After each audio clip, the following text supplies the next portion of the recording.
Now, one of the greatest things that you can do for your guitar habit is to set up a really nice place to practice so that you look forward to coming and sitting down and practicing your guitar. And so what we're going to talk about in this video is how to set up your perfect practice space. Now, there are a few things that are ideal. First off, a nice chair that you're comfortable in. If it's too cushy sitting on your couch, not so great. But ideally, a hard chair with a small cushion on it, just so that it's comfortable, but so you can still feel your butt bones down under, your sit bones. If you can have a back or not have a back, it doesn't really matter, whatever you like. Now, ideally, it will not be facing a big mess that you'll be constantly thinking that you should be cleaning up. So facing into a corner is really nice because then the sound bounces back at you, and so your guitar sounds really good in a corner, and there are fewer distractions. You can also, if you have a designated corner, you can put, pin or tape things to the wall. I have a bulletin board of different things. You can have inspirational pictures. You can have a picture of my smiling face all framed as you take this course. Just kidding. But you can make it your own. Any kind of mementos, anything like that.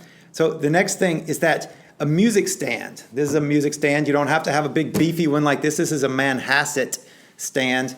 But you can just have any kind of music stand, but ideally it's already set up and it's already sitting there with your music on it.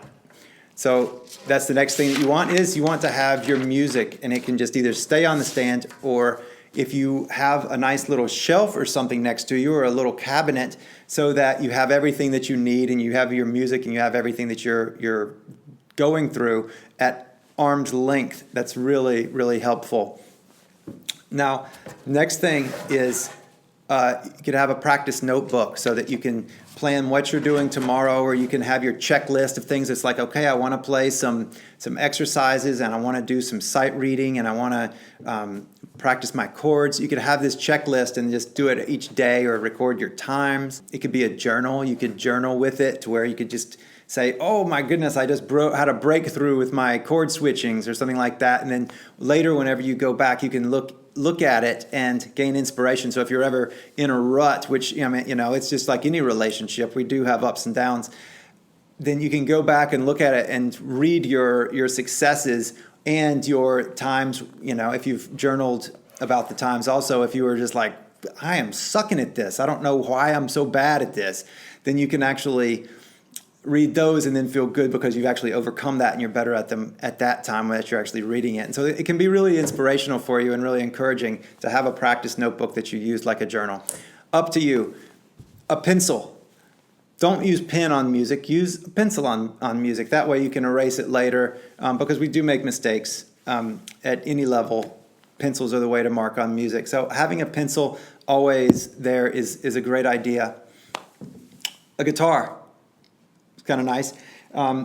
You can have a guitar stand if it's a nice quiet place that is not going to get knocked into or anything like that, like this.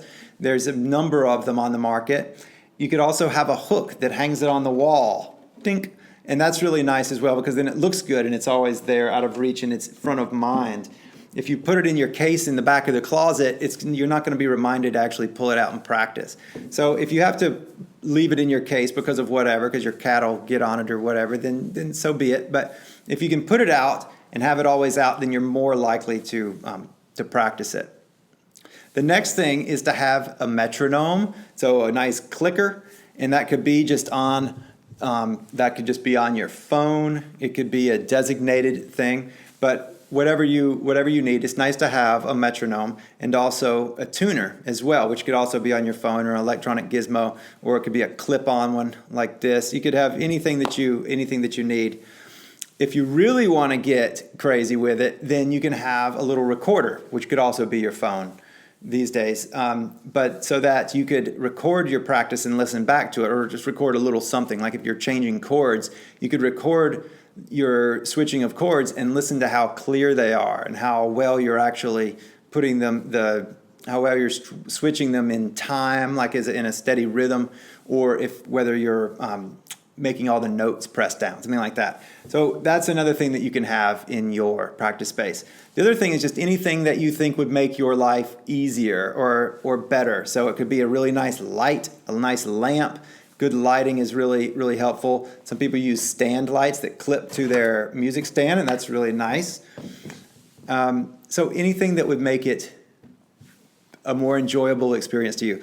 Guitar is all about enjoyment. This is a rich thing, We're not in it for the money or we're not doing anything like that. So it's all about just having a great experience, learning and exploring music. And so anything that you can surround yourself with that will encourage that gets 2 thumbs up. All right, so that is setting up your practice space. Have fun with this. This is also, last note, if you're ever not wanting to practice, or if you're ever just feeling like, you look at your guitar and just like, I just don't feel like it, then what you can do is take that time, that practice time, to really doll up your practice space. So clean it and dust it, make sure it's nice and fresh, and then whenever you come to it the next day, then you'll be more likely to say, okay, I want to spend time here, and you're more likely to practice then. So you can use that as a procrastination technique as well. See you soon.